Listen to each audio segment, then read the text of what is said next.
we can basically take what we have as our skills as nurses and then learn the business side and create a business and bring in additional revenue for ourselves. And I absolutely love that for us because we deserve it.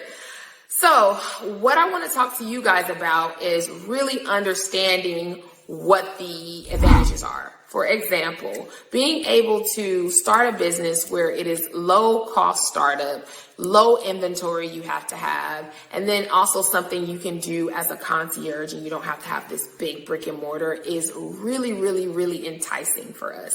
The reason why is because we work hard for our money. So we don't have a lot of revenue and we don't necessarily want to pull from our retirement. So to be able to start a business for a low cost, and it's not so difficult for us as far as the skill side, we just got to know the business, makes it a lot easier for us. That is a huge advantage for IV Hydration and just being able to do it on the side so you can keep your job. You won't have to worry about quitting. You can just do this like on your off days, and then you can kind of gradually scale and grow it till you get to the point if you that's a part of your plan where you can go ahead and have an actual suite.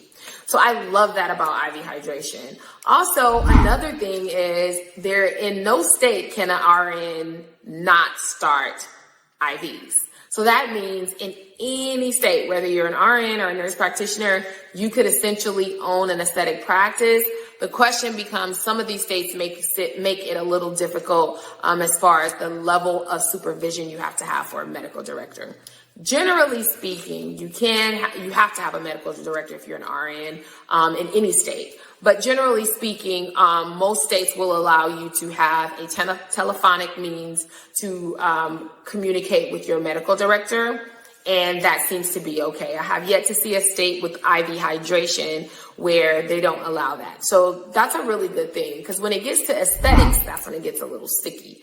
When it comes to aesthetics, you definitely, same rules as IV Hydration, you have to have a medical director, but now you need to have a location if you're doing more than Botox. Some states allow you to have like mobile Botox, and in that case, you can do like Botox parties and things like that, but there are a lot of other states that don't allow that. Of course, there is more regulations because you are injecting a foreign substance in the patient. So you do want to have more of an oversight from your physician, which will be your medical director if you're an RN, or if you're a nurse practitioner, your collaborating physician. So you really want to be able to be careful with that. The next thing about aesthetics is not all RNs can inject aesthetics and inject Botox and fillers. It really is dependent on your state. So I know you're wondering, like, okay, well, what does that mean? I'll give you an example. In the state of Florida, RNs cannot inject Botox or fillers, which is hyaluronic acid.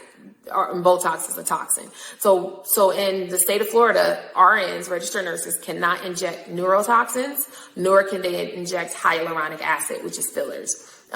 So if you were trying to open up an aesthetic practice in the state of Florida and you're a registered nurse, you can own it because Florida allows you to own the practice, but they will not allow you to inject. So clinically, you cannot inject in the state of Florida. See the difference? Versus in the state of Louisiana, the RN can inject Botox. They will allow the registered nurse to inject Botox, but they will not allow them to inject hyaluronic acid, which is fillers. But they can own an aesthetic practice. Whereas in California, you cannot own an aesthetic practice outright. You have to have a professional corporation in order to do that. And the medical director or the medical provider, in this case, it will be the doctor, has to have majority ownership. So every state is different in aesthetics, in IV Hydration as well, but it's definitely a lot more restrictions in the aesthetic space. So you would really want to find out, I would start with, can I even inject Botox or neurotoxin and hyaluronic acid in my state?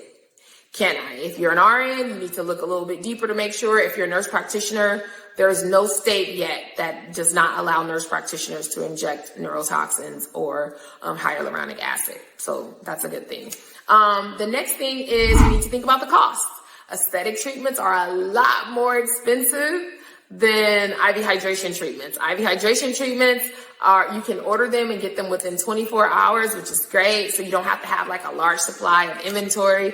And I love that about that. And you can actually, just have them, let's say you have your clients be able to book no sooner than 24, 48 hours before their appointment. That gives you time to order it in. And it's low cost. I love that for that. But when it comes to aesthetics, those products get really pricey. You can do a net 30, which a net 30 means that you can get the product and then you have 30 days to pay them, which is good. I've been able to, when I first started, I used to use net 30 all the time because, my earring's swollen up. I used to use a net 30 all the time just because, the products are so expensive. But now I don't have to use it, although I still do, by the way, but it's a different reason why I do it. But you have to take that in consideration, what the cost is. Also, when you're starting an aesthetic practice, you think about your overhead. Now you have to have a location. You can rent a small room or a medical office, which is great, but definitely is a larger overhead. Your insurance is going to be more versus an IV hydration. The insurance will be significantly less. Your insurance will be more when it comes to aesthetic versus IV hydration. Because you're doing more invasive, risky treatments on your clients. So there's more of a risk than it with IV hydration. There's not very much risk, although there is some, but there's not very much risk. So of course your insurance will be significantly more. Also, when it comes to continuous training, in aesthetics, you never stop training. There's always the newest. Just think about being a nurse. We're always training in the hospital setting. We're always learning about this either new device or this new way to do something. I've been a nurse for going on 15 years. And just to think about just something as simple as starting an IV. When I started initially, it was way different than it is right now. We have a lot more patient-friendly devices and techniques that we are using versus what we were using 15 years ago. So when it comes to aesthetics, it's the same. But now you have different treatments, different areas that you're treating on your patients. So it is definitely significantly different. And you want to think about that. I don't feel like there is a right or wrong. I genuinely feel like you have to figure out what works best for you. A lot of times, I have clients who choose to go the IV hydration route just because they want to get to know the industry and being a business owner. And they know that they're going to eventually go to aesthetics, but they're just like, you know what? I want to start this way because it's more comfortable for me. I'm extremely comfortable with doing the IV. I don't know how comfortable I'll be with aesthetics. So I just want to take my time. Once you have your aesthetic business set up, you've obviously set it up compliantly. You obviously have met all the criteria you should have, especially if you have a mentor helping you through it. You should have set everything up correctly. And in that case, you just add on additional treatments, the different services that you're going to offer, just making sure that you've been trained in those areas. So it's really simple. You don't have to just go into aesthetics if you don't want to. And then on the other hand, I have some people that are like, you know what? I know I don't want to do IV hydration. I want to go straight to aesthetics. I want to start injecting toxins and hyaluronic acid, and that's what I want to do. And that's okay too. As long as you are informed, in my opinion, and that you are doing what works best for you and you are setting yourself up for success, then it's not wrong. Do what works best for you in your pockets. Main thing is that you are making sure that you are safe for your patients. You're not jumping out prematurely, doing something that can put your patients at risk. And it's just a matter of choosing which one for yourself. Most people, especially nurses, just feel more comfortable with IV hydration because it's what we do, versus aesthetics gets really intimidating because, doctors do that too. And then here we are trying to do that. So, it can get scary. And then you also don't want to compromise your license if you're not skilled enough to be practicing or injecting. So, those are some things you need to think about, you guys. I hope I've added some value to you. Again, make sure you like and subscribe if you know of any nurses who are interested in making money and figuring out how to relieve themselves of this burnout.